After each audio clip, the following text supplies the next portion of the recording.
Welcome to the high noon with Pugs, Moran. The daily news from celebrities may be around. Get your water cooler fix. Get your water cooler fix. Show runs on your tips. Get your water cooler fix. Pugs and Company. Chorus. Pugs and Company. Oh, isn't that great? Rob Barr. That's great. Rob Barr, my old buddy, gave us that little theme song. Welcome to the High Noon Report. We'll get that down. It'll be less sloppy in the future. We'll be able to figure out how to make that work without a producer. I'm doing all this stuff by myself. Welcome to the show. It is the High Noon Report. I am Pugs Moran. I do this every Monday through Friday, noon till whenever. Hot topics, current events, whatever it is that's happening in the world. But first, we take you back in time. We go and we give you all of the events that happened on this day. We call it previously on whatever date this is. And, we look for patterns and rhythms. And then we do birthdays. And then we do people who've died on this day. Now, before we get into all of that, I have to come clean about something. That's driving me nuts. And you're going to notice I sound weird. I sound different today. I do. I absolutely do. I woke up with a sore throat, like a summer sore throat. Well, now I got to think. Now I got to bubble. Hold on.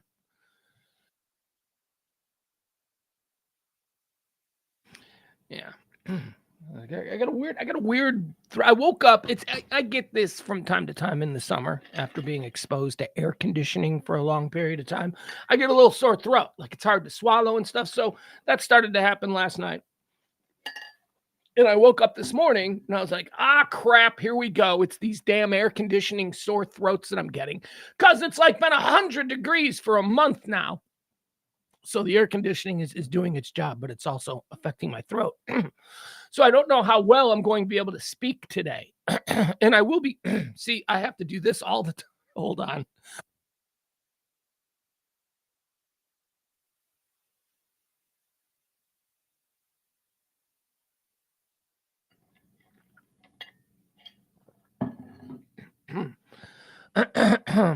So I do apologize. So today's show, I'm going to be struggling a little bit, but I did produce a full show for us. So we're, nothing's going to be different. It's all going to be the same. So if you're ready, let's get started. It is the High Noon Report for today. The High Noon Report, by the way, brought to you by our friends at Sacred Oils. Sacred Oils 137.40. It's 137.40 or 137.50. Why do I not have it written? I got it written down somewhere. Hold on. I know it's down here. Excuse me. Yeah, 137.40. See, I used to have that little scroll going there at the bottom. Boy, my throat is really being weird. I purposely didn't speak all morning. I've been quiet. These are the first words that I've spoken all morning, other than yelling at the dog, get in here. Cause I don't even think about it, but I yell at her like all the time during the day. But I have not had any. So these are the first, this is me testing out really what I sound like talking today. So I do apologize. All right. Sacred Oils, good friends of the show, 13740 Midway Road there in Farmers Branch, CBDs, Deltas, all of those good things. Tell them Pugs 20 and get 20% off all your CBDs, all your tinctures, all your smokables, all your edibles, all that stuff. Thank you to Sacred Oils. Pugs 20, get 20% off. Also, folks, needs to be mentioned now because we don't want to find ourselves in a position that we were last month, although I'm pretty sure that we're going to find ourselves in that position because we find ourselves in that position each and every month. But you know what? We've made it, so why not keep going with it?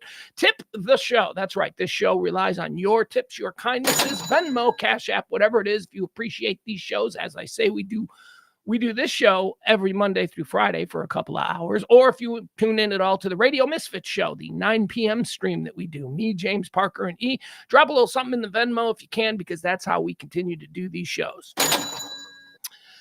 We came very close last month. As a matter of fact, one person who's close to the show was told that the show was going to end, that there wouldn't be shows this week. He was told, because that's at this point last week, we were already past the first of the month, and I'm like, we didn't make it, and this can't continue. And I love doing it, and I love my people in the chat room, but it was a bad one last month. And last month, the start of the month, the end of the month, start of the month was like weird 4th of July, people on vacation. So I get that. So there you go. We'll start early with Tip the Show if you can. We greatly appreciate it. Thank you, folks. You keep us on the air. All right, let's get into what today is all about, because that's what this show is, the High Noon Show. It is the 18th day of July, year of our Lord, 2023. That means 199 days. We are 199 days into this year. 166 days remain until the end of the year.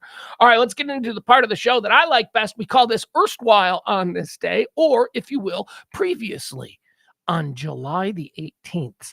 That's where we go back in history and we talk about the things that have shaped our perception of this day throughout time. Let's get started with 1870. On this day in 1870, the First Vatican Council decrees the dogma of papal infallibility. That's right. No matter what this crazy old queen in the dress says, he's infallible. He's right. Yes, I know. He's an 80-year-old man who's never been married, and he wears flowing silken robes, and, but he's never wrong. He is not fallible. We decree on this day he is, in fact, infallible. On this day in 1925, Hitler published Mein Kampf. Yeah, we don't need that. That's, there you go. Boy, oh boy, so far, 1870 and 1925, this day has represented narcissistic delusion. The Pope is infallible, and Adolf Hitler puts out Mein Kampf. On this day in 1944, Hideki Tojo resigns as Prime Minister of Japan because of numerous setbacks in the war effort. This was a big deal when Tojo was finally like, all right, Tojo's gone, because Tojo was the scary guy. Tojo was the guy that, we got to go after. Tojo was in charge of the Japanese Imperial military. He was, and he was getting, by 1944, absolutely, it was time for him to go. Changes needed to be made. On this day in 1976, Nadia Comaneci becomes the first person in Olympic Games history to score a perfect 10 in gymnastics. This occurred at the 1976 Summer Olympics. Okay. All right. Let's talk about the 1976 Summer Olympics. The 1976 Summer Olympics were probably the first Olympics that I remember. I would have been 6 years old. So, yeah, okay. So I guess I was kind of aware that there was this thing that was on TV. I don't know how much we actually watched it. I don't remember, the big moments, obviously, from this Olympics was Nadia Comaneci, what we're talking about now, her perfect 10 in gymnastics, and Bruce Jenner. Bruce Jenner winning the decathlon, becoming the greatest athlete in the world and the American ideal of masculinity and all that stuff. All that stuff that Bruce Jenner became. Yeah. So that's what I remember from the 76. I do remember Nadia Comaneci, though. I remember how big she was. And I remember even at 6 years old being struck by how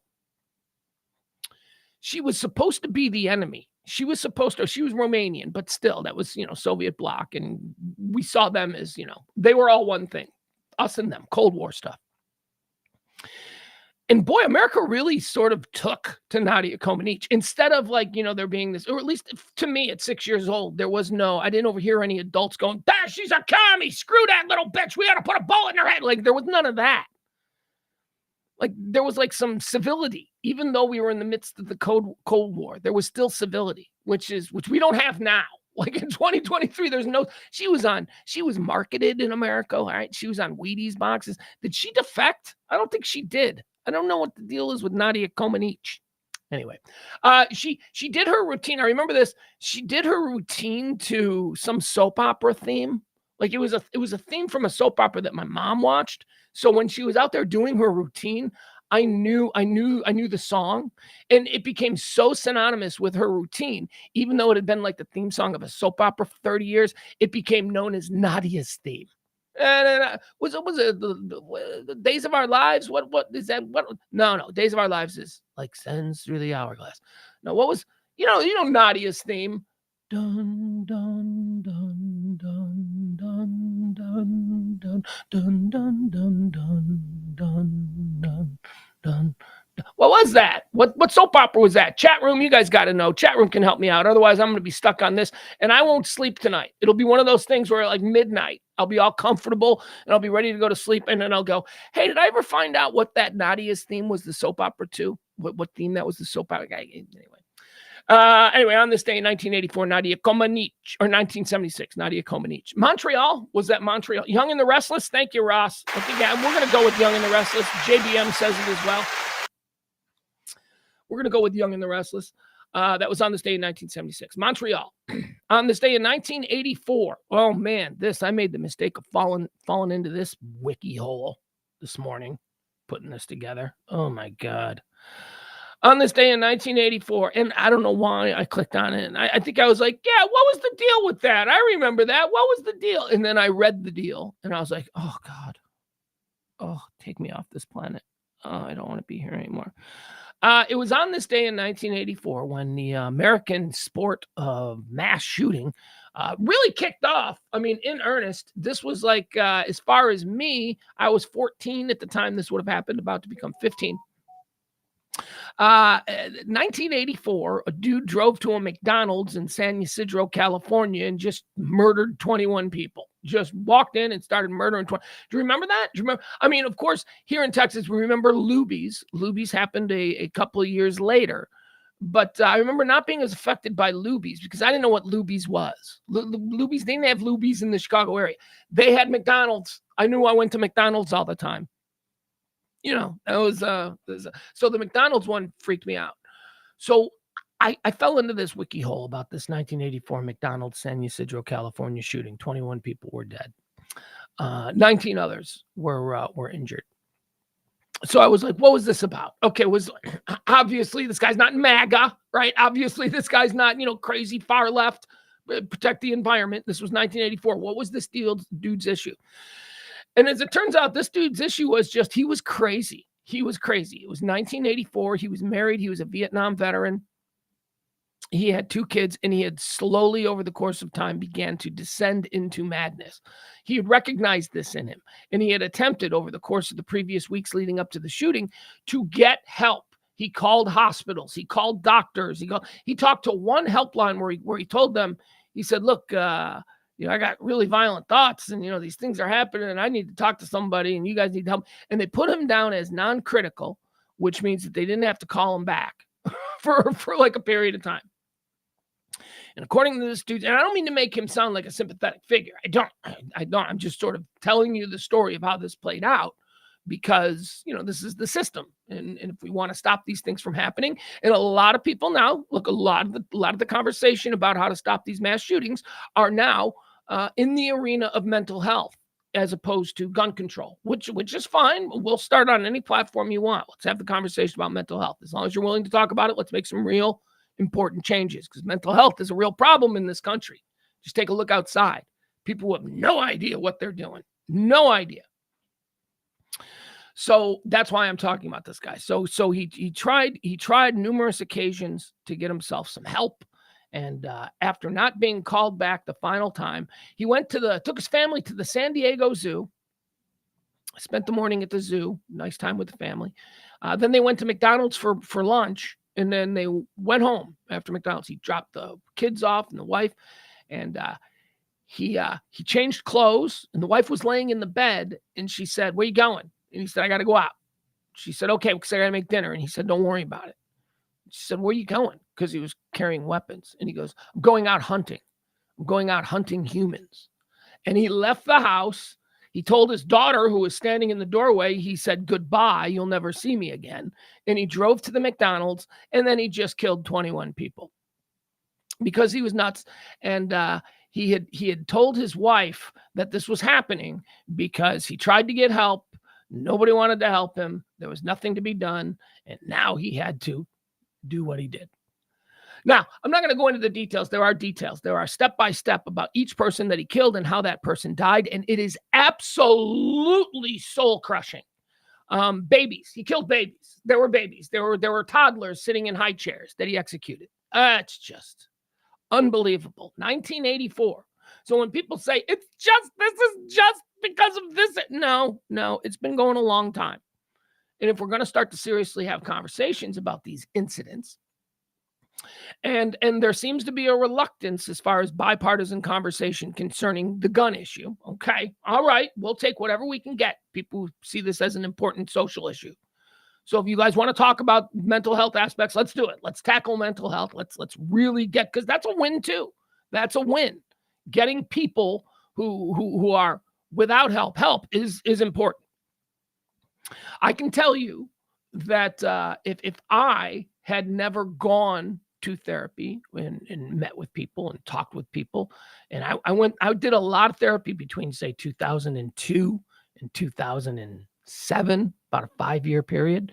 I can tell you that without the tools and the shit that I learned just from talking about stuff with people who understand how the brain works, just like little tools, little kits, little shortcuts, little life hacks, if you will, whatever you want to call them, I do not think I would still be alive today if I didn't have these coping mechanisms that I learned about. And that's all this is. So let's get people who are like, now I'm not I'm not violent. Like my psychosis, my little issues, they have nothing to do with, violence or being somehow blaming others for, whatever is going on inside of me. That's not, luckily, knock wood, that's not my issue. My issue is depression.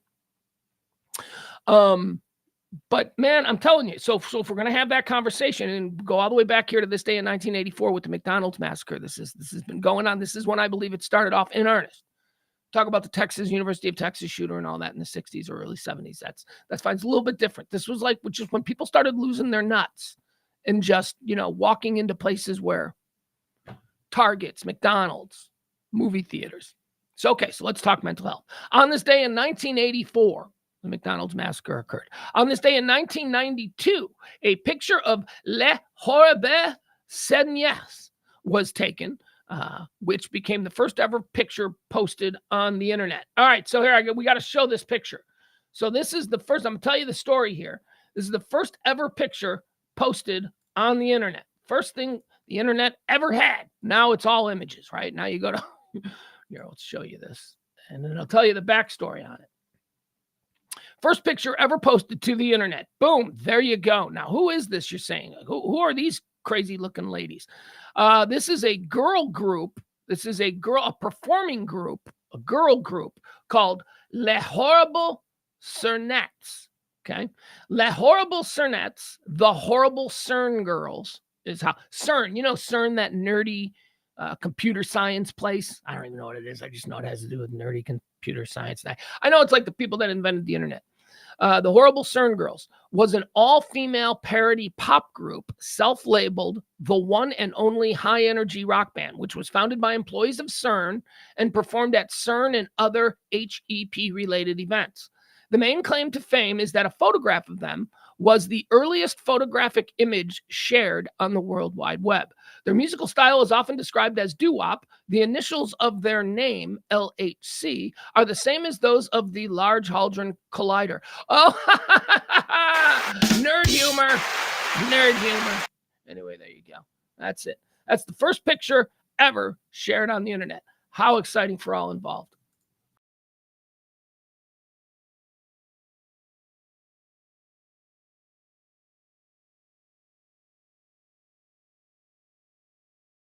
And on that, let's move to, let's see.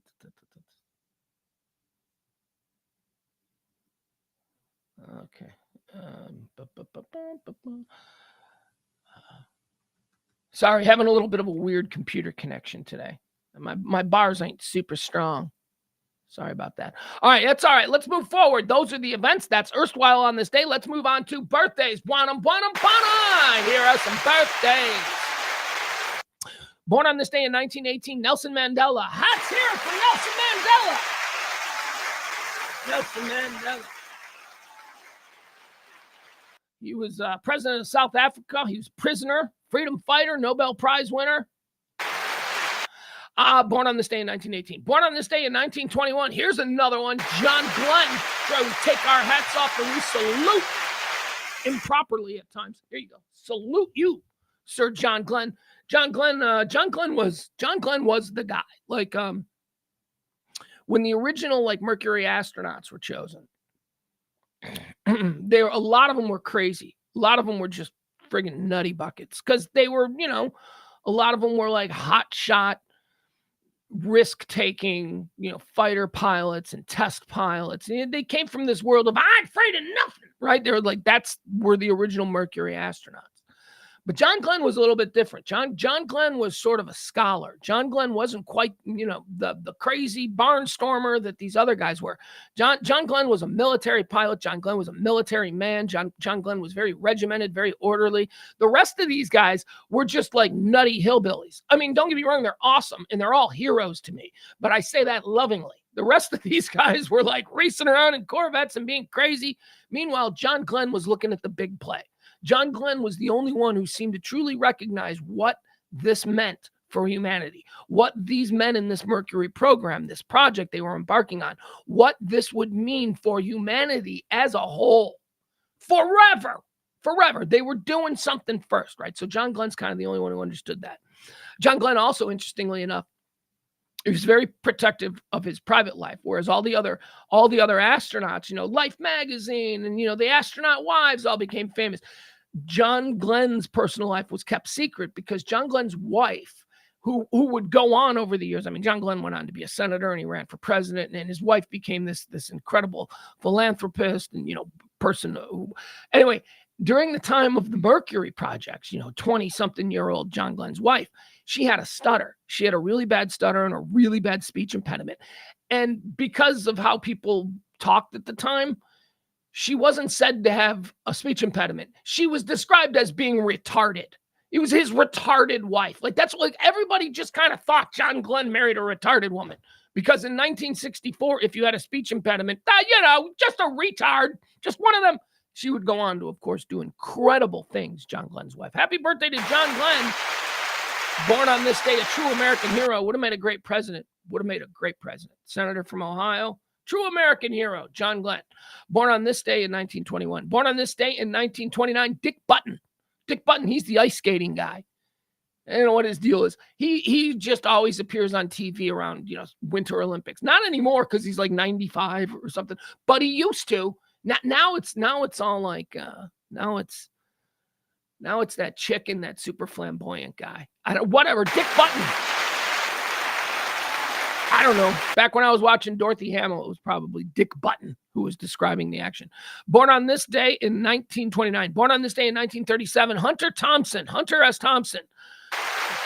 Or, I don't know, man. Look, let me tell you this.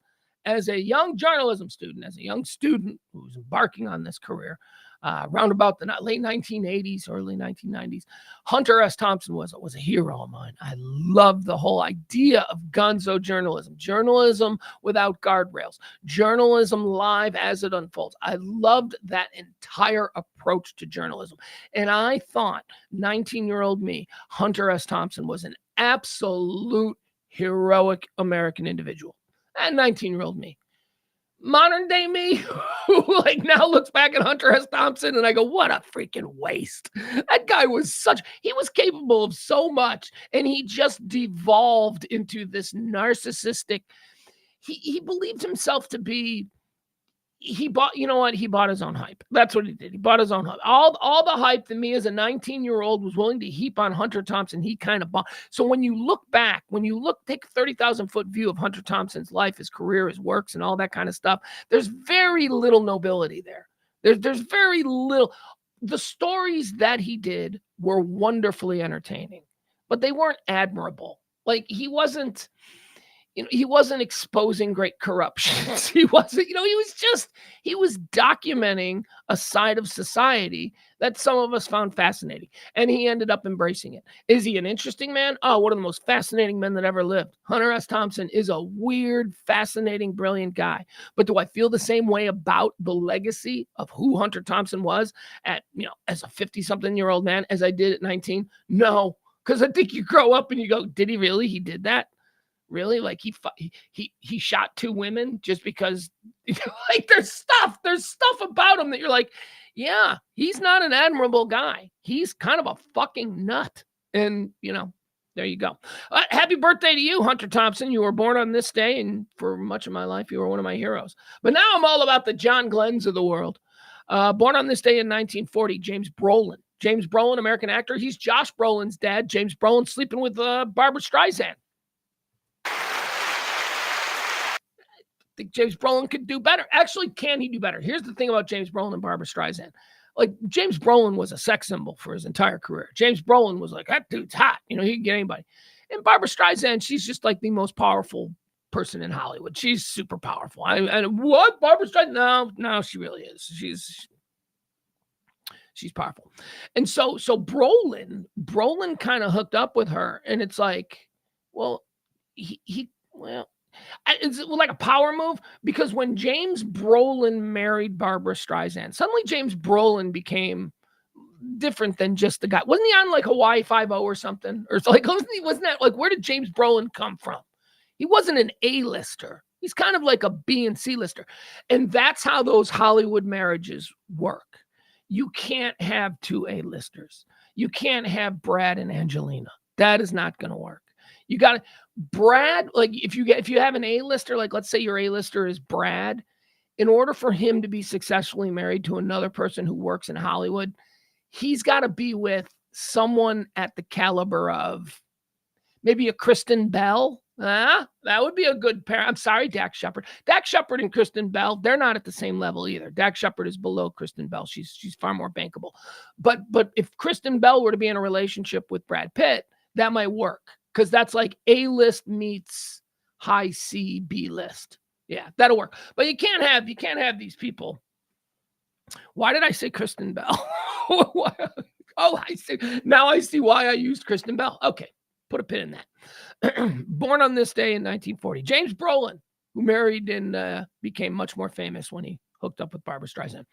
He wasn't exactly a Tom Arnold type. I mean, James Brolin was a guy. He's like, oh, yeah, he's a movie star, you know, but he wasn't like A-list. She's A-list. She's like super elite VIP section A-list. She's like up there with like, you know, the Obamas and you know, Clooney's and stuff, like people just that are like at that extra level, the Spielbergs, you know, those people. There you go. Born on this day in 1940, James Brolin. Born on this day in 1950, Richard Branson, English businessman, founder of Virgin Group. He's a billionaire. He's one of the billionaires I kind of like. Virgin. What's he doing with Virgin? So all three of the billionaire space dudes, they're all doing three different sort of things with space. Like you got Musk.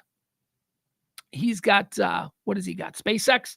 SpaceX is like they're bringing reusable rocketry, right? To go up and come back, basically, you know, pickup truck stuff. So you can deliver shit out there. That's kind of what he's doing. But perfecting the fundamentals of space, right? That's kind of what. Then you've got like you got, who's the dude? Amazon dude. You got Bezos, and he's got Blue Origin. Bezos's Blue Origin is more about, yeah, we're not going to do so much with satellites as much as we're just going to take people up. We got a little capsule. We're going to take people up. It's going to be like a sightseeing thing. So that's kind of. Then you got Richard Branson. Branson, because of Virgin and hotels and all. Branson's like, we're going to build a whole world in space. He wants to do like space cruise ships. So that's kind of interesting to me, especially since I like that show. There's a show on Max about stars the guy from House. About what's that called? I don't know. It doesn't matter. It's a very funny show. It's about space cruising. And for that reason, I like Richard Branson. Born on this day in 1950, here's a national treasure. She isn't a widely accepted national treasure. I'll give you that. But if I were emperor of these here United States of America, I would certainly bestow the honor of national treasure on Margot Martindale. Hollywood, look, remember, Hollywood always needs at least two of you. They need at least two. Because if you write a script for one of them, and you're like, oh, she's going to be perfect in this, I wrote it for her, and she's not available, or he's not available, then you have to go to the other one. This has always been a thing. And oftentimes it's someone slightly younger than the original. For instance, we had Goldie Hawn. We loved Goldie Hawn. America was enthralled by Goldie Hawn. And then Goldie Hawn hit 40, and we suddenly had a Meg Ryan. We had another one. We got another one to play these roles. Okay. Happens a lot. Right now, I think we're seeing it happening. The Jimmy Stewarts have always been like there's a line. There is this internet thing. There is a line of Jimmy Stewart actors that, like, once one gets to a certain age, suddenly Hollywood has another Jimmy Stewart type, right? Whether it's Tom Hanks, Tom Hanks, Jimmy Stewart type. Who else is Paul Rudd? Paul Rudd is like Mr. Jimmy Stewart type. There's any number of these. Anyway, with Margot Martindale, it's like we had Kathy Bates. They were like, Kathy Bates is great. That's a Kathy Bates type role. We need to get Kathy Bates for that role. And then all of a sudden, it's like Kathy Bates is unavailable. And they went, we need a Kathy Bates type. And that's why we have Margot Martindale. Margot Martindale is exceptional in everything that she has ever done. I defy you to find a role that Margot Martindale didn't just absolutely stand out. Anybody who's watched Justified, the great series Justified, knows her as the matriarch of this big inbred Kentucky hill country marijuana dynasty where they've been growing, illegal weed for generations. And she was so good. Happy birthday, Margot Martindale. Born on this day in 1951. Born on this day in 1961. Here's one of those, whatever happened to her? She was a good actress, and she was beloved for a period of time, big star for at least 3 or 4 years. Happy birthday, Elizabeth McGovern. Yeah, a lot of you people are like, I know that name. That name used to be famous. What happened to Elizabeth McGovern? Well, of course, when I think of Elizabeth McGovern, I think of Ragtime, James Cagney's last film. When I think of Elizabeth McGovern, I, of course, think of Once Upon a Time in America. Oh, is that a good movie? She plays the dual role. Jennifer Connelly plays the young Elizabeth McGovern, and then Elizabeth McGovern plays the grown-up version. Such a good movie. If you've never seen Sergio Leone's Once Upon a Time in America, oh my God, so good, so good. And then she just disappeared. She's Having My Baby, right? Remember, that was like a big late 80s one for Elizabeth McGovern. Her and Kevin Bacon. That was a good movie. She's Having My Baby. That was a good movie.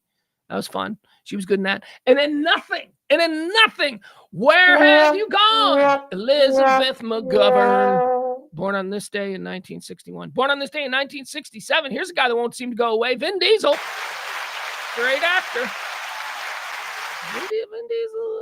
Vin Diesel's one of these guys. It's funny. People talk about it all the time. He's a great actor. He's considered a really good actor. Like, among other actors, they consider Vin Diesel's got Royal Academy training, and he's self-taught in the beginning, but then he just excelled at like Shakespeare in London. He's good. Here's the thing and by the way, who did he play that he broke out with? And everybody was like, whoa, that was a really great performance for a guy that was never seen on camera.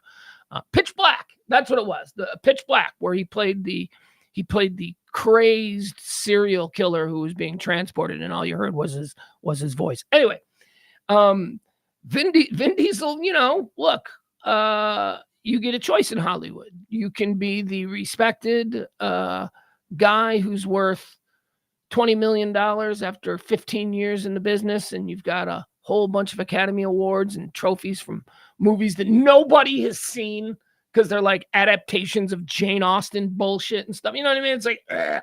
So you can be that guy, and you can probably live very well and all that. Or you can be Vin Diesel and be worth like $500 million because you make really stupid popcorn movies over and over and over again. I begrudge no man his choices. Vin Diesel, happy birthday to you. You are filthy rich, and although not really respected, you're still the guy who they used to say had it in him if he wanted to do it. Born on this day in 1967, Vin Diesel. Born on this day in 1977, Kelly Riley, English actress. Okay, so I like Kelly Riley, the actress. I like her in everything. I hate her in Yellowstone. That's right. I hate her. And it's not even like I hate her to the point where, I got to watch the scene because she's in it. No, I hate her to the point where her actions in Yellowstone are so predictable that now I'm just like, let's fast forward through this bullshit. Kelly Riley plays the eldest Dutton daughter. She's the redhead. She's crazy. She's out of her mind nuts. She's a bitch. She's mean. There are no redeeming characters about her at all, other than, I suppose, some perverted sense of loyalty to her father. But happy birthday, Kelly Riley. Happy birthday, Kelly Riley, English actress, born on this day in 1977. Yeah. What's her name? Liz Dutton. What's her name? I don't even know what her name is. I hate her so much. Not my type of woman. I love a confident and capable woman. Those are two of the big things. If you are confident, you are capable, and you also got to be able to take a joke. Yeah, you got to be cool. All right, let's call it cool. Competent, capable, and cool. That's what I like. That's not her. That's not her. Is she competent or confident? Yeah. Is she capable? No, because she's fucking nuts. She's insane. Is she cool? Absolutely not. She's mean. She's awful. I mean, she's hot. Don't get me wrong. I mean, that's her saving grace, that she's kind of hot. But, please. You know who I like? If I got to pull a Yellowstone lady, you know who I like? I like the former governor. I like the one that Kevin Costner's with. The former governor who's now a senator. She's hot. That's my speed. That's confident, and cool. But not Kelly Riley. I hate her. Born on this day in 1970. I don't hate her. I like her as an actress. I hate her in the show Yellowstone. I hate that character. All right, born on this day in 1977. Kelly Riley. Did you know she was English? Oh, yeah, that's right. She's English. On this day in 1980, born unto America and made the world a better place. I am so in the tank for this lady. I love this lady. I just mentioned her a couple of minutes ago. Happy birthday. Born on this day in 1980. The irreplaceable Kristen Bell. Kristen Bell. I love Kristen Bell. Kristen Bell draft. No, I'm not going to do a Kristen Bell draft because I'm going to dedicate this time to talking about a number of things that she has done. First of all, Deadwood. Oh, my God. That's the first time I ever saw her. The first time I ever saw her on Deadwood, she blew the doors off my place. In Deadwood, what does she play in Deadwood? She plays this, like, little innocent, prairie girl who was abducted while her family was making their way west in a stagecoach. And, she's this beautiful little blonde girl, innocent, big blue eyes and all this shit. And it turns out she's a con woman. It turns out she's a complete, horrible, awful, Old West Deadwood style bastard. Oh, she's so good in that. But then there's The Good Place. The Good Place was a situation comedy that aired on NBC, and I believe it to be the last truly great situation comedy in network television history. And it is truly great. It's one of my 10 favorite situation comedies of all time. You have an opportunity to binge watch it probably on Hulu or maybe Netflix. I'm not sure where The Good Place is. But if you have not dove into watching The Good Place, oh my God, it's just such a terrific show. And I know you probably heard people talking about it. It's a good show. That's a good show. And you'll probably always be like, I should jump in. But it was in season 4, season 5. No, it's over now. You can start from the beginning and watch it all the way through. What a terrific situation comedy. The Good Place. Moral philosophy. A 30-minute situation comedy based on the topic of philosophy, of morality. I mean, that's what it's about. The Good Place, the premise is that all these people have died, and are they in the good place or the bad place? I don't know. They can't figure it out.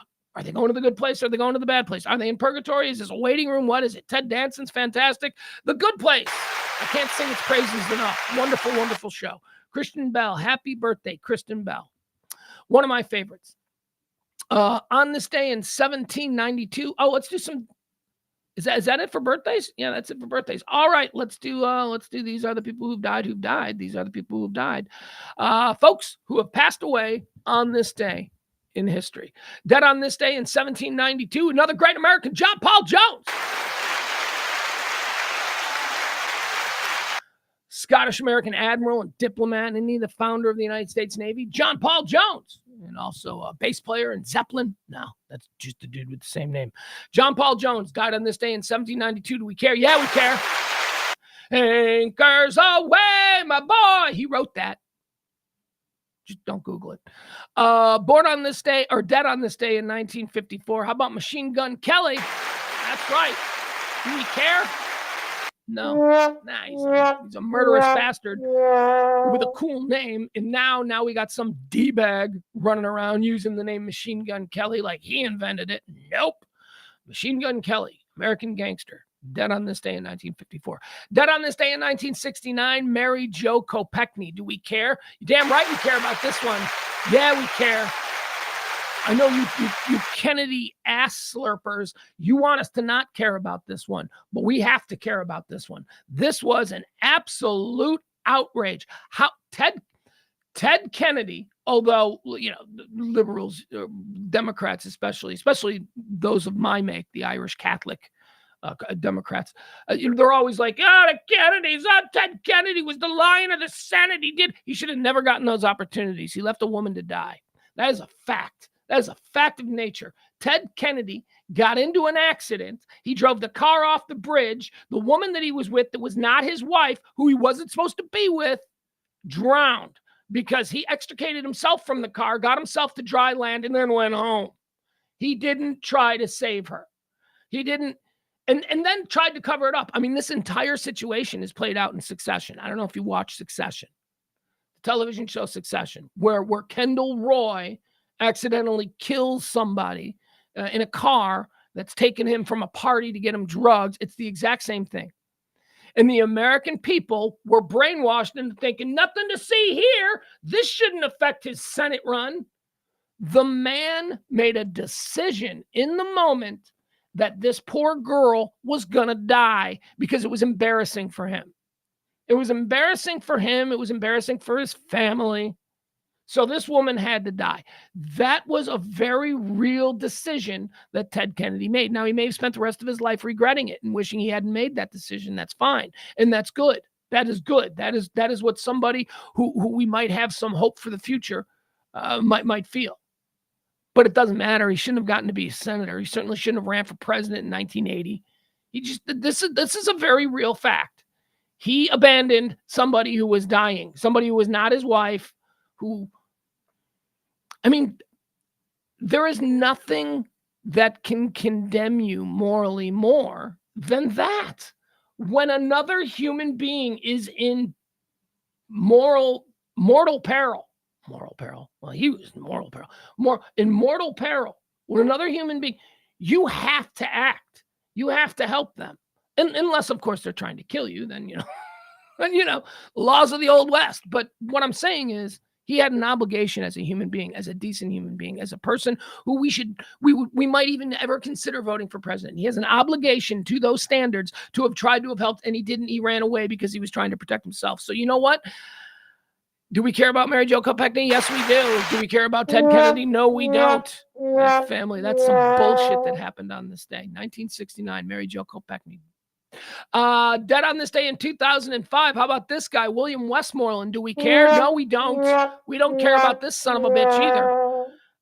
If you ever have the occasion to maybe crack a cold one with me over a bar, and we start in on the subject of Vietnam, you might learn that I have three people who I hold wholly responsible for the debacle, which was the United States engagement in the Vietnam War. I'll give you my three people I hold most responsible. Robert McNamara. That's right. Robert McNamara. McNamara's War. That guy, you look into what that guy did and how that guy profited and what that guy's life after Vietnam. That guy sucks, Robert McNamara. He's number one. Number two is Henry Kissinger. That's right. That old son of a bitch is still alive. Talk about a cockroach being the hardest thing to kill. I am telling you, I think Henry Kissinger at this point is Keith Richards in a cockroach suit. I don't understand how that guy is still alive. Henry Kissinger, Robert McNamara, two of the most important people as far as the Vietnam War and who's to blame. But third on that list, of course, General William Westmoreland. General William Westmoreland, Robert McNamara, and Henry Kissinger. All three of those son of bitches. They should all have been put up on war criminal charges. And look, you say, well, what about the president? What about Johnson? What about Nixon? Okay. If you're looking for some sort of political pelt, yes, let's hold the top of the political party responsible. No, we don't do that. The people who actually made these decisions, who could in a Hague courtroom be deemed illegal, at least as far as the World Court is concerned, they should have been put on trial. Henry Kissinger had people. There's still a big movement to get Henry Kissinger arrested, to get this guy at some point to stand and account for some of the decisions that he not only persuaded others to make, but was the architect of. And that's who we're talking about. The architects of the Vietnam War: McNamara, Westmoreland, and Kissinger. Ugh. So do we care that on this day William Westmoreland died? No, we don't. That guy was a bad guy. He was a bad person. Yeah, you get two of them. All right. How about on this day in 2015? 2015, Alex Rocco died. Alex Rocco. Do we care that Alex Rocco, American film actor and radio personality, died? Yes, we do. Why? Because if you're like me, if you're Gen X and you grew up in the 1970s and the 1980s, you knew Alex Rocco from everything. Alex Rocco was never a regular in any situation comedy, but I think he had guest starring roles in every situation comedy that was ever produced between 1970 and 1987. Alex Rocco was in them all, and he was awesome. Here, I'll show you who Alex Rocco is. Alex Rocco, his probably most dignified role was Mo Green, right? Mo Green in hold on, let me get this. In The Godfather. You know, Mo Green sleeps with the fishes. Remember Alex Rocco was getting his this guy. I'll show him to you, and you guys would be like, "Oh yeah, I know that dude." Here you go. The great Alex Rocco. He was in everything. He was Mo Green. Mo Green sleeps with the fishes. All right, you remember this dude? Remember him? Look at him. That guy. That guy was in like everything. And there he is as an older man. Old man. I don't want to. There you go. That's Mo Green right there. That's the guy that was in every 70s sitcom. Look, he's winning awards. He's Alex Rocco. He died on this day in the year 2015. Do we care? You're damn right we care. Alex Rocco, people. He was awesome. He's one of the all-time great that guy actors. Alex Rocco. Mo Green from The Godfather. Hold on. Give me 1 second here.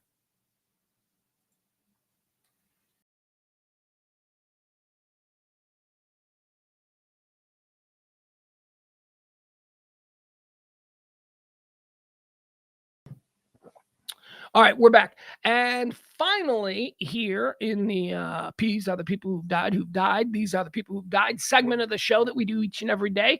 Dead on this day in 2018, Adrian Cronauer. Adrian Cronauer. Do we care? Yeah, we care. Yeah, we care. Why? Adrian Cronauer is Adrian Cronauer. Adrian Cronauer, Armed Forces Radio, Good Morning Vietnam. Good morning, Vietnam. Adrian Cronauer, man. That's pretty that's a pretty big one. So yeah, we care. Happy birthday, or not happy birthday, happy death day to Adrian Cronauer, dead on this day in 2018. He went on to be like San Diego. I think it was in San Diego. Southern California, whatever it was. I don't know. We all know him because in the 80s, Robin Williams played him in the film Good Morning Vietnam. Adrian Cronauer, dead on this day, 2018. Do we care? Yes, we care. All right, let's do it. Let's get into all the things that are trending today. Let's get into the hot topics, the current events, all the things people are talking about. Let me just do a little bit of house cleaning here, get rid of some of the windows that I have open, and we will move into today's topics. Oh, no, and now we're going to have to do this again. Okay. How about a heat map? All right, we'll start out with the heat map. All right, let's look at the heat map. Ugh. Hold on. Let's see what we're looking at here. Yeah, it's hot. It is hot. All right, but this heat map is interesting. Nope. That thing when you click on a picture, hoping to make it bigger, and it makes it smaller. It literally makes it smaller. It like opens in a different window, but the new window that it opened in is smaller. I hate that. That's what I'm going through right now. All right, here you go. Let's check out the heat map. There you go. All right, so purple, bad. Orange. No, here's how we look at it. Orange, bad. Purple, really bad. Maroon, holy shit, you're not going to survive the day. That's basically what we're looking at here. So, here, let me make this a little bit. All right, so here's where we are. We are right about here, right where my little hand is. You see the little hand thing? So we're like really close. Like we're still in the real hot, but we're not. But we're like here's what's coming for us. Like we've got this purple coming for us. That's not good. And then look at this. Look at this out here in the panhandle. You got that Holy shit, you're not going to survive the day. Color coding. That's bad. Maybe that'll stop. But yeah. All right. Let's see what these all mean. Excessive heat watches, the purple or the maroon, I should say. I don't know. I'm not good with colors. I have like a slight color issue. Whatever.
All right, are we back now?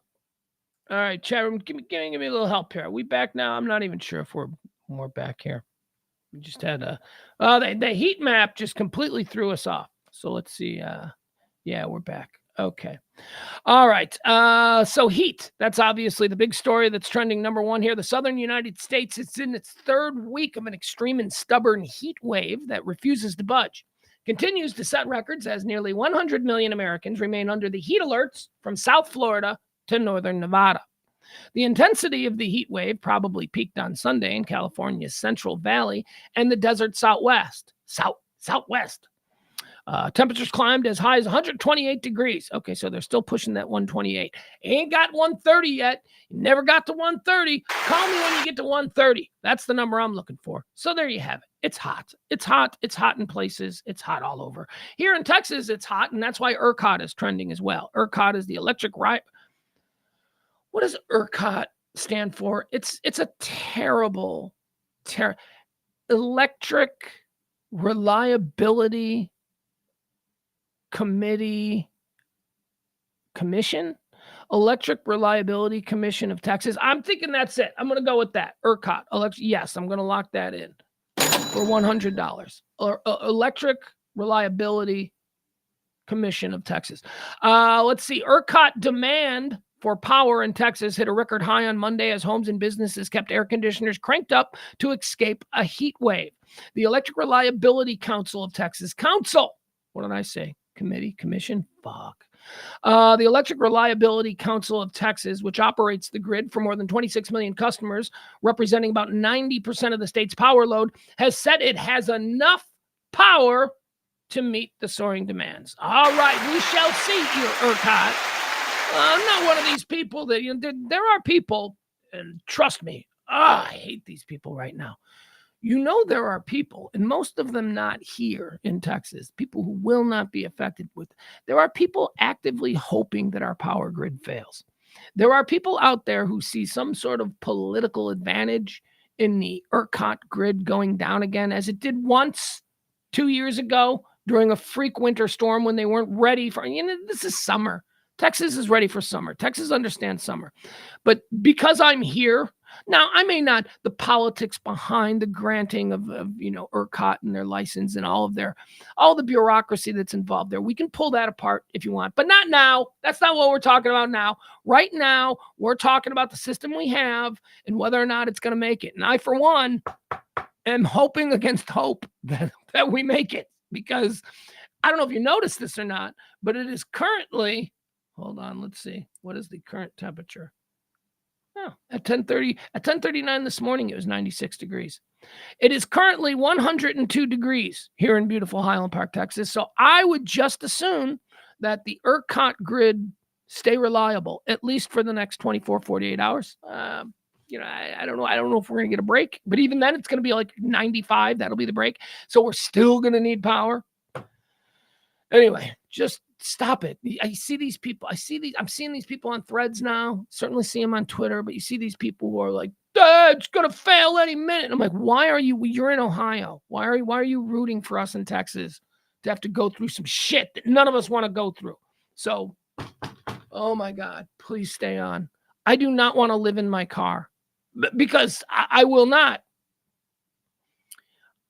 I will not have air conditioning. And my car is the only thing at that point when the power goes out that is going to provide me with air conditioning. So sleeping bag and a laptop, I don't know, hotspot, I'll watch TV in the backseat of my car.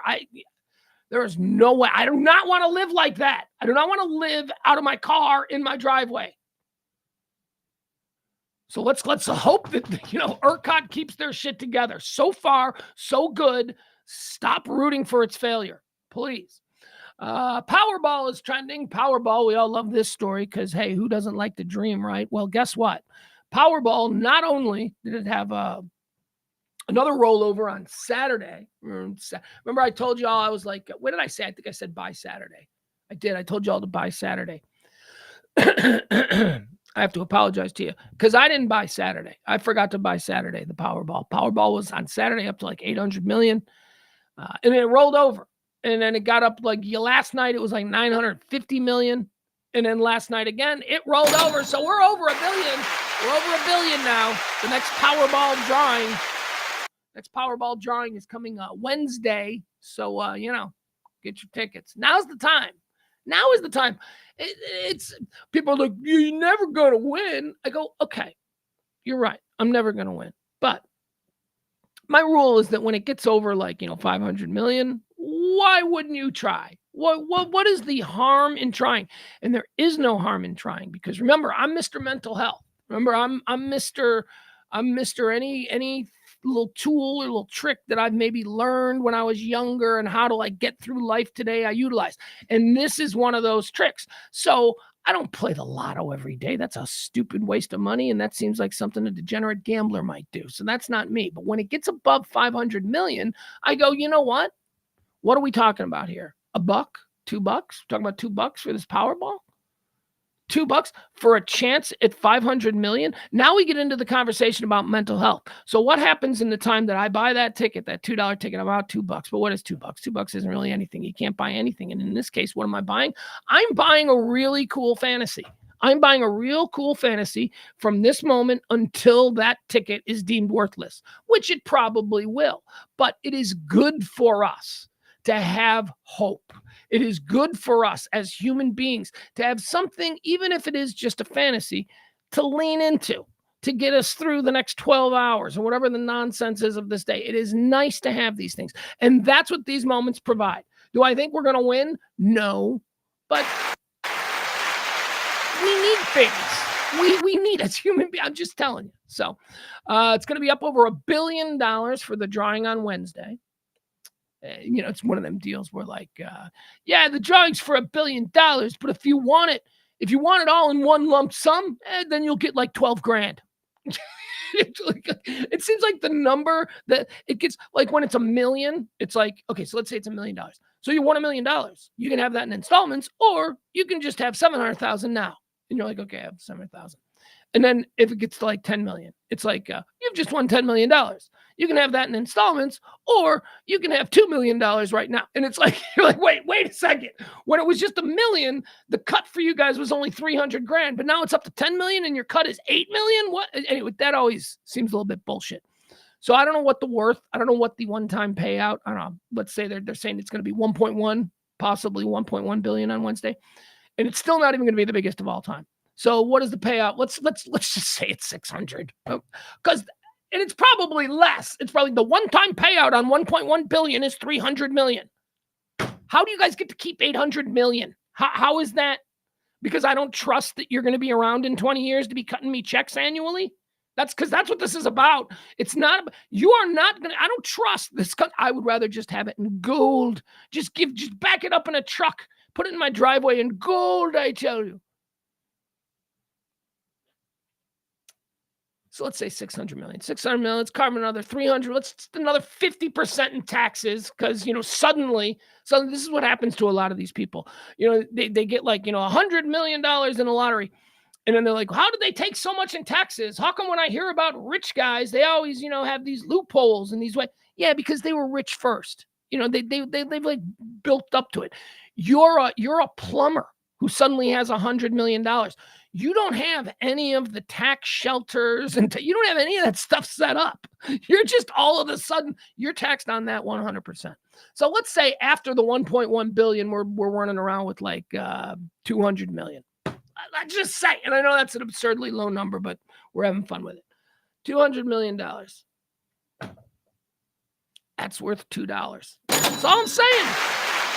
Dreaming about suddenly having $200 million at your disposal is worth the dream.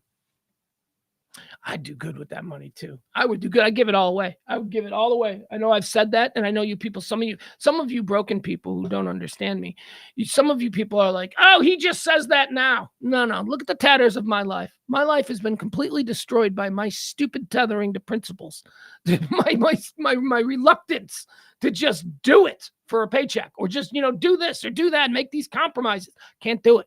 I am broken. I call you broken. You're broken because you can't realize that someone could be so tethered to their principles. That's why you're broken. I'm broken because I'm someone who's so tethered to my principles. We're all broken, is my point, just in different ways. But I would, if I had $200 million, if I had $200 million suddenly in front of me, I would probably take 50 million of that, and then I would have $150 million that I would play with. And by play with, like 50 million, I got 50 million for the rest of my life and the rest of my son's life. All right, that's generational wealth. He'll be fine, okay? He doesn't have to live like an asshole, right? He doesn't have to live in a 300,000 square foot medieval castle built into a Malibu cliffside, right? He's not Tony Stark. He doesn't need that. What he needs is to not have the strangling effects of a life, worried about bill times, right? That's what I consider generational wealth for, my family going. So I would get 200 million. I have 50 million. I sit on that kick-ass house, man. I go fishing. I go boating. I could travel whenever I want. It's steakhouse money. That's the dream. I want to be rich enough so that I could go eat at a nice steakhouse anytime I want. If I want to go for lunch and dinner, I want to be able to do that without having any worry. That's the level of rich I want. So once we get past that, which is in that kind of rich, that's like 10 million rich. That's like $10 million guy rich. And once I get past that, it's all gravy. I'd give a lot of money away. Okay, so there you go. Powerball, get your tickets on Wednesday. Bet me. Watch me win. You'll see. Why? Because I can live like a pimp on $50 million for the rest of my life. And then I can take that 150 and I can like create this PR campaign where I am like the greatest dude ever. Just like, helping single moms and, paying for college tuitions. And that's the kind of fun I want to do with my money. I'm not going to start any PAC. We're not going to get involved in any political action committees. We might start organizations that, have certain things and goals and stuff like, might make sure. I'd end homelessness. I try to end homelessness. I think that's a disgusting thing for a country like America to actually not be able to provide shelter for our people. That's kind of embarrassing. If you have a soul, it's embarrassing. If not, it's just, fuck them. That's, what else should I do? I don't know. Powerball. Do you see all of this fun? I just did 10 minutes of fantasy riffing on a Powerball win that's never going to happen. Is that worth $2? It sure as shit is. Canadian smoke is also trending. That's right. Canadian smoke is back. Canadian smoke. Ladies and gentlemen, please welcome Canadian smoke to the Newport Jazz Festival. Canadian smoke. So these wildfires, apparently they're just not going to put those fuckers out. Those wildfires, they're not going to do nothing with them damn wildfires. Gonna let them keep burning. But that's how they do it in Canada. Like, yeah, I had that. I was like a couple weeks back. I'm like, so they're not going to put these fires out. These fires are just going to keep causing smoke on the lower 48. It's going to be awful. They're just not going to do anything about it. And then you get all these people who are suddenly, like within the last 12 hours, experts on Canadian wildfire management because they read something in The Hill, and now suddenly, well, that's just their policy. They don't do it. And my whole point is that can be their fucking policy. They shouldn't have that policy. That's what I'm arguing. Well, you just don't know about how the Canadians handle wildfires. Well, I know they don't do it well. I know that this is a problem. I know that you need to be able to figure out a way so that New York City and Chicago aren't shut down during the middle of the week. Come on, Canada, get your shit together. Put these fires out. Also trending today, this is trending number one everywhere. And we don't really like to get into this stuff, but whatever. It's got to be mentioned, so we're going to mention it. And trending right now, indictment watch. Ooh.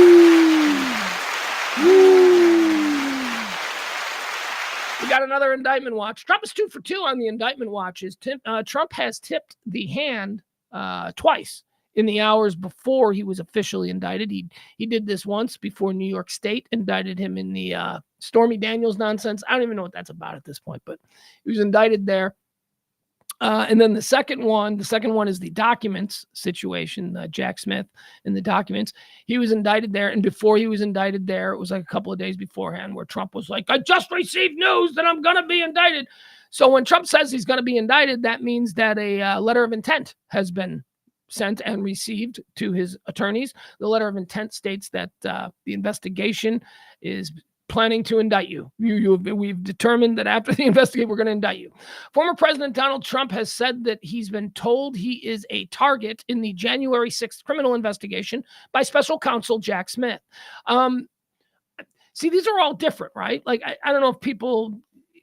Look, if you don't want to get into the weeds on this and look at each and every one of these cases and just lop them all together as just some federal witch hunt, that's fine. But that's not even the proper terminology because they're not all federal.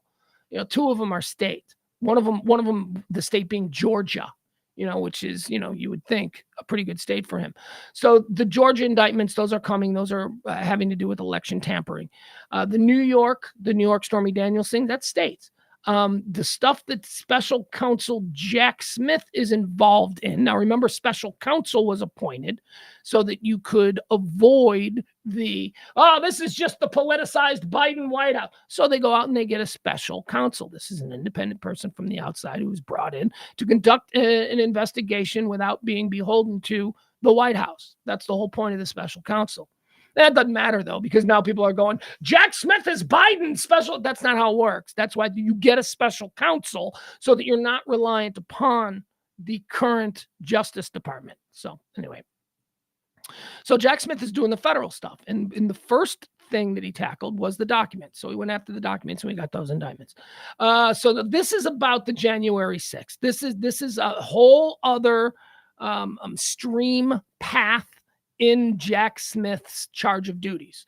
One was figure out what's going on with the documents, and he did that, and he got the indictments there. And now this one is figure out his role, if any, in January 6th. And that's what this is now about. Former President Donald Trump said that he has been told he is the target in a January 6th criminal investigation by special counsel Jack Smith. Smith already has criminally charged Trump with about 36 crimes related to retaining classified documents when he left the White House. Trump also suggested he may soon face indictment for the January 6th probe. That investigation is focused on Trump's effort to overturn his loss in the 2020 election to President Joe Biden. All right, that's why indictment watch is trending, and we will say no more about it, but okay, just so you know, that's there you go, the bare bones of it. Trump himself is saying that I'm about to be indicted, and the 2 times previous that he had done that, he was indicted shortly after. So have to give some credibility to it. North Korea is trending today. North Korea, there's a weird story happening in North Korea. An American soldier has apparently defected or something. I don't know. An American soldier has walked across the demilitarized zone there. Panmunjom, as we know from the Billy Joel song. Remember Billy Joel song? Sunny listening Doris Day, Red China Johnny Ray. Panmunjom. Panmunjom. That's where this happened. The United Nations command says that Kim Jong-un's tyrannical North Korea regime has detained a United States soldier named Travis King. He holds the rank of private second class. All right, here you go. So remember, we're saying that Kim Jong-un in North Korea is illegally detaining an American soldier, right? But the reports are saying that the American soldier walked over there. He was like, I'm going with these guys now, and he was laughing about it. So, they welcomed him. They were like, hey, what do you got to tell us? You got any information? Whatever. I don't know. Is he a spy? Who knows? Here's the story. An American soldier has been detained by North Korea after crossing the military border with South Korea without permission. 2 U.S. officials said the soldier detained is Private Second Class Travis King, 23, who had just been released from a South Korean prison where he'd been held on assault charges and was facing additional military disciplinary action.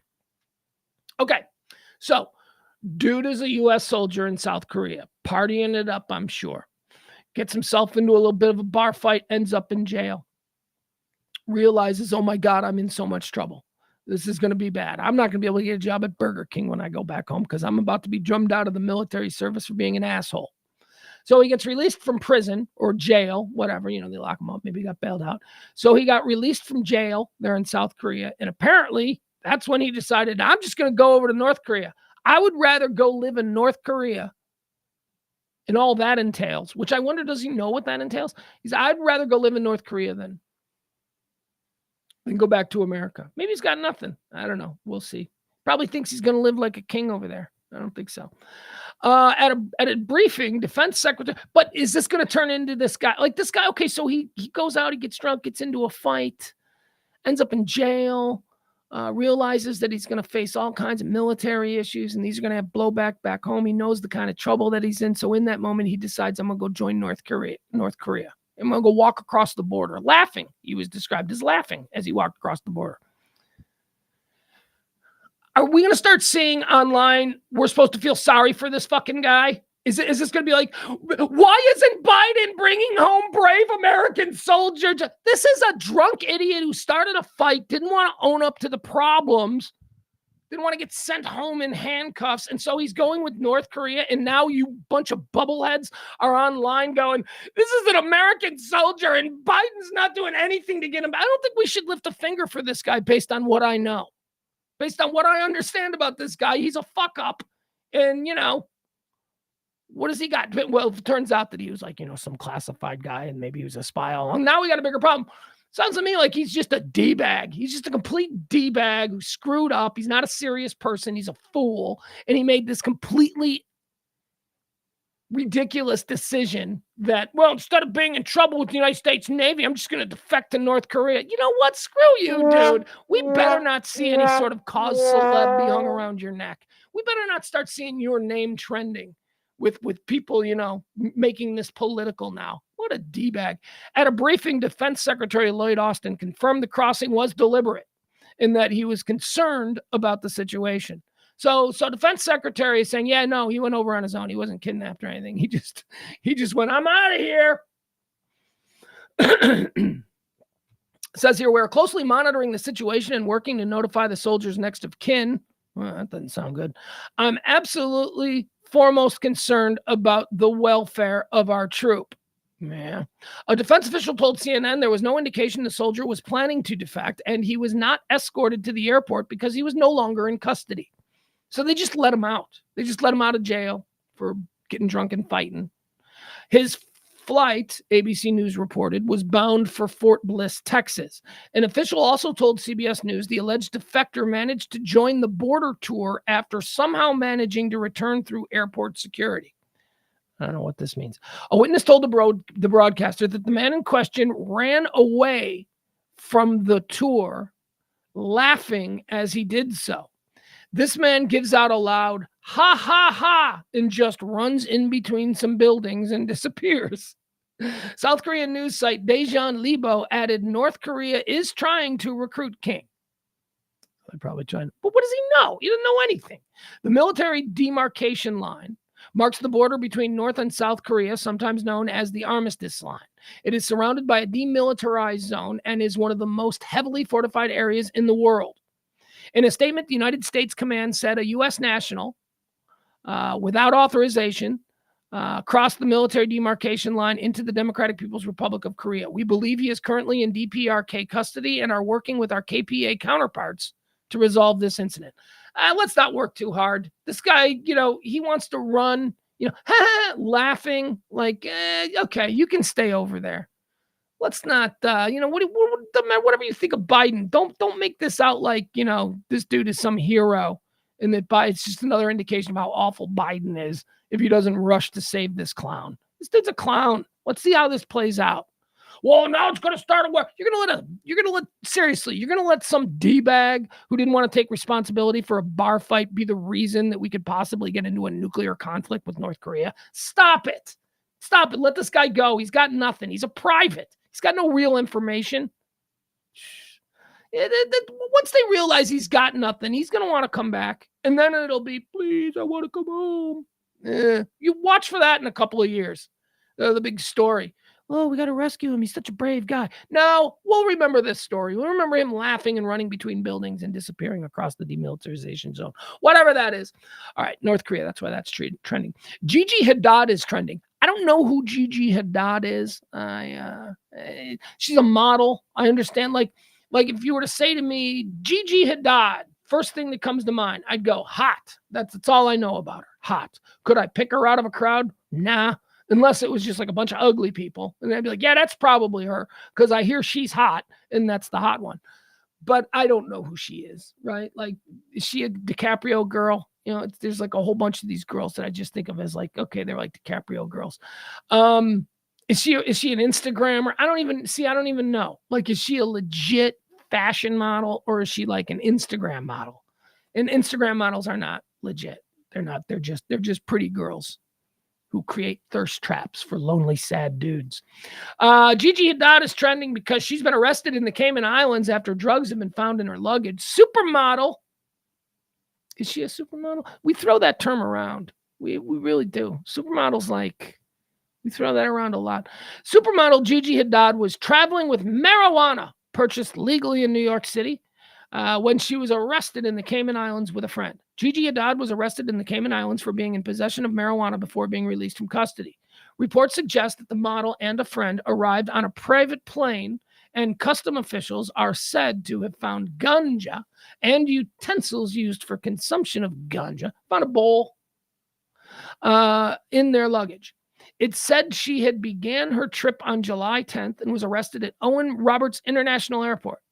The island's local publication, Cayman Marl Road, claims the duo were arrested on suspicion importation of ganja and importation of utensils used to be consumed. This is just a couple of hot rich chicks in a private plane, and they got a bag of weed. You gonna make this whole thing about it? Jesus, man. Isn't it the Caribbean? What is going on here? This seems weird. By the way, I will say this. I'm looking at pictures of her. She is very hot. And the fact that she smokes weed makes her even hotter to me. You know why? Because there is nothing better than a stoned hot chick. You know what? There's nothing worse than a non-stoned hot chick. A non-stoned hot chick is like one of the meanest, cruelest, most despicable human beings on the planet, just left to their own devices. A non-stoned, completely sober hot chick is not someone you want to be around. A stoned hot chick, oh my God, they're the best. All of that nonsense goes away. They forget they're hot. And then you're just like hanging out on a couch giggling with like a super hot chick. That's why this now I am going to remember who Gigi Hadid is, because obviously she's got weed in her purse, which means she's high all the time, which is something I've noticed more and more of. I don't know how I could operate that way. I subscribe to the Sarah Silverman school of marijuana consumption. Sarah Silverman once gave an interview back before it was all legal and all that stuff. She gave an interview about, her thoughts on marijuana. And she said, I think it's fine. I think people want to use it. That's fine. It should be legalized. We shouldn't be putting people in prison and ruining their lives because they had a couple joints in their pockets, which was a very real issue a couple of years ago and probably still is. But she said her philosophy on marijuana is make it a treat. Make it a treat. Have some rules. Make sure that you can only have it at night, or, when it's like, she had a list of like the things that, fall into making it a treat. Has to be dark out. The sun has to have set. She has to be at home. And that's kind of how I do it too. But Gigi Hadid, see, here's the thing. I will never be arrested in public with marijuana, because if I have it, it doesn't leave the house. And, now the stuff that I have is all the legal stuff. So, but it would never leave the house, because I'm not one of these, but a supermodel flying private to like some incredible mansion in the Caymans, she's not thinking about that. So she's just got her little one hitter in her purse, probably a little bag. She probably bought some really nice big buds before she took her trip to the Caymans. Gigi Hadid has been arrested. Not a big deal, but seems to be making a whole lot of news this morning because she is trending. Boy, I don't want to get into this. I'm not going to get into it. I'm not going to do that one. We're not doing that one. We are jumping over a topic that even when I put it together this morning, I was like, I don't want to do that. All right, let's move on to this one. Non-human intelligence. Non-human intelligence is trending. This is actually a very, very shocking story to see. I'm a big UFO guy. I believe in them. I believe that it's real. I believe that it's the height of it. Explains humanity. That the narcissism involved to believe that we're the only ones.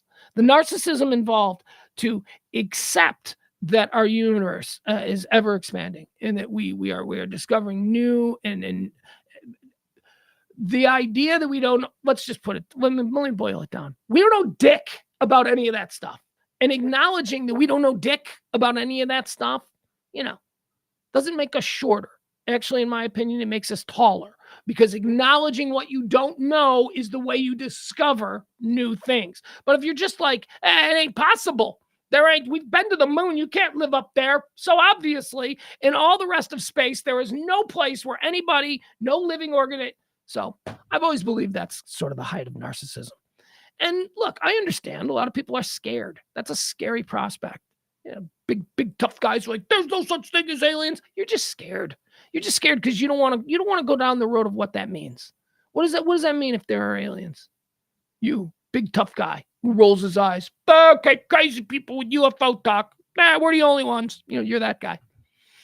What are you afraid of? Here's what you're afraid of. You're afraid of the breakdown of everything that you hold near and dear, and everything that you use as a tool to understand this crazy, chaotic world that we all exist in. Everything falls apart. Who's your God? Who's your God? Hey, dude, if you have to consider that there are aliens, and let's say you're a good Christian dude, what does that do to your whole Christian apparatus? Because do they have a God? Or is their God our God?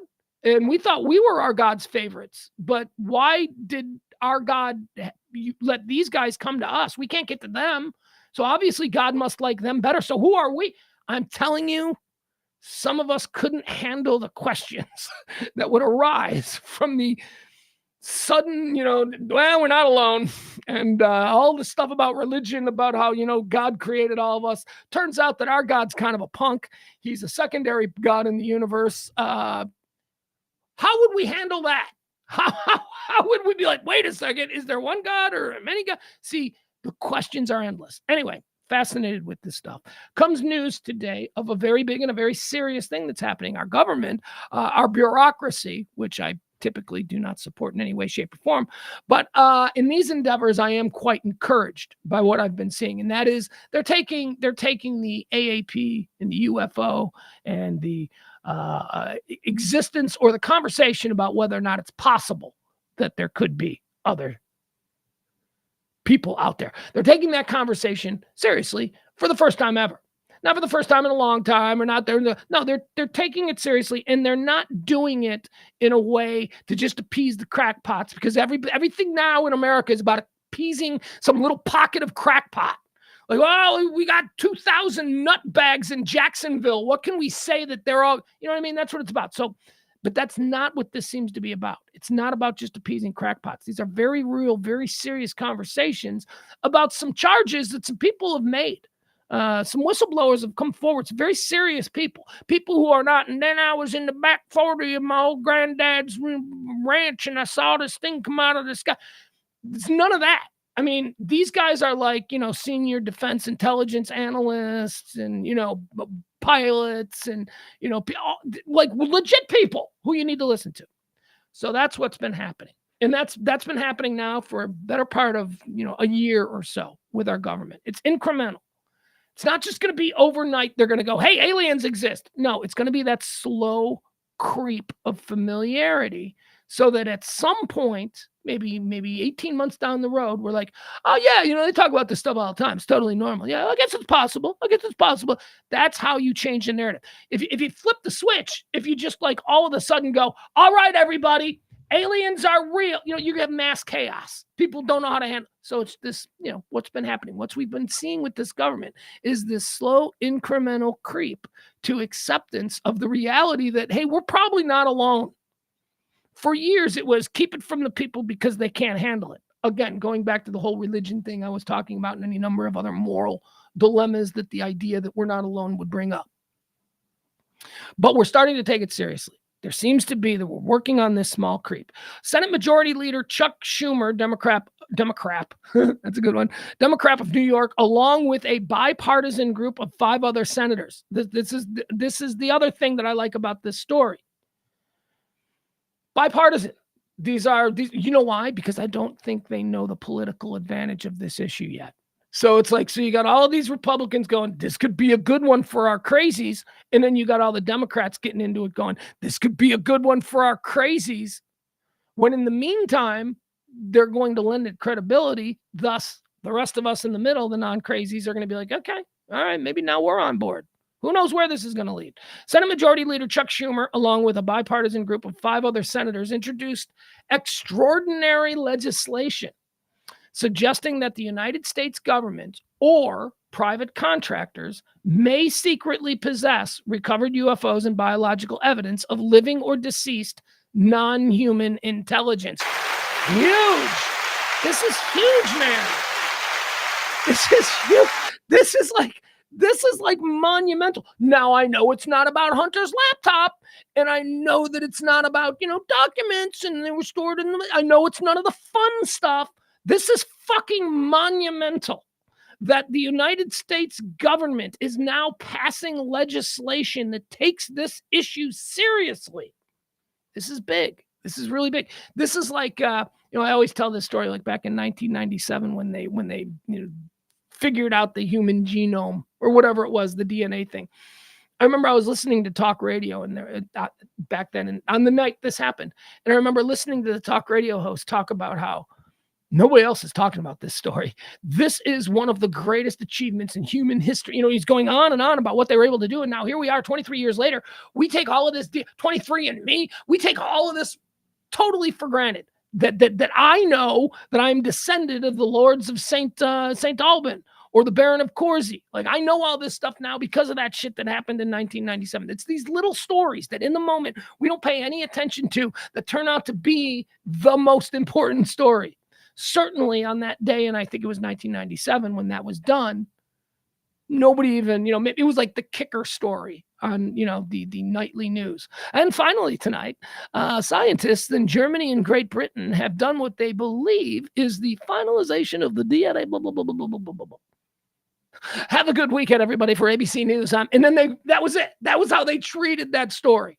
Well, this might be the same thing. This story, it's trending big. But we'll see. According to legislation, non-human intelligence is defined as any sentient, intelligent, non-human life form, regardless of nature or ultimate origin, which may be presumably responsible for UFOs. Given the decades-long stigma associated with the UFO topic, such stunning language is not included in bipartisan congressional legislation on a mere whim, let alone proposed by the Senate's top lawmakers. According to a statement accompanying the legislation, the 2017 disclosure of a previously unknown government UFO analyst program spurred a broad congressional investigation of unidentified anomalous phenomenon. That's the UAPs. That's the government's new terminology for UFOs. The ongoing investigation, this was back in 2017, the ongoing investigation uncovered a vast web of individuals and groups claiming knowledge of secret UAP-related programs and information.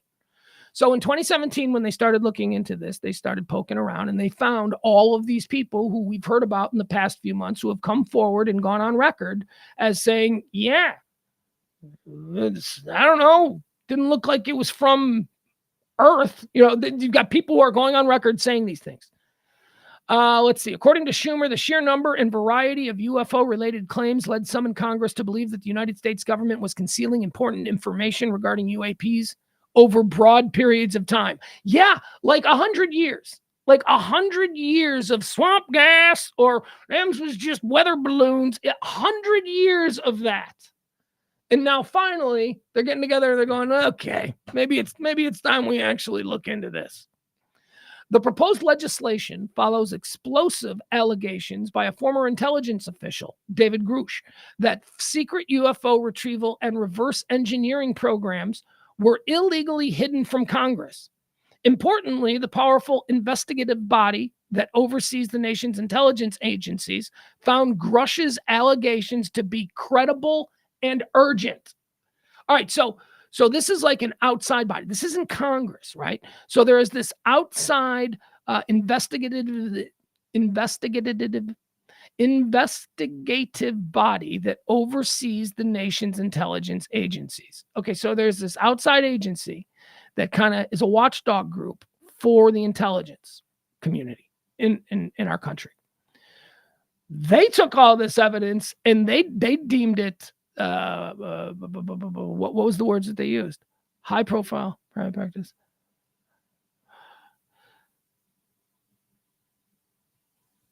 Credible and urgent. That's what it is. Credible and urgent. So this outside agency was like, hey, this dude who's saying this stuff, he is credible, and what he is having to say is urgent. This is big. In an interview with News Nation, Senator Marco Rubio, Vice Chairman of this was a couple weeks ago, Vice Chairman of the Senate Select Committee on Intelligence, corroborated the broad contours of both Grush's allegations and Schumer's bipartisan legislation. According to Rubio, only one of two remarkable outcomes will ultimately explain recent developments. Either what Grush is saying is partially true or entirely true, or we have some really smart, educated people with high clearances and very important positions in our government who are crazy and are leading us on a wild goose chase.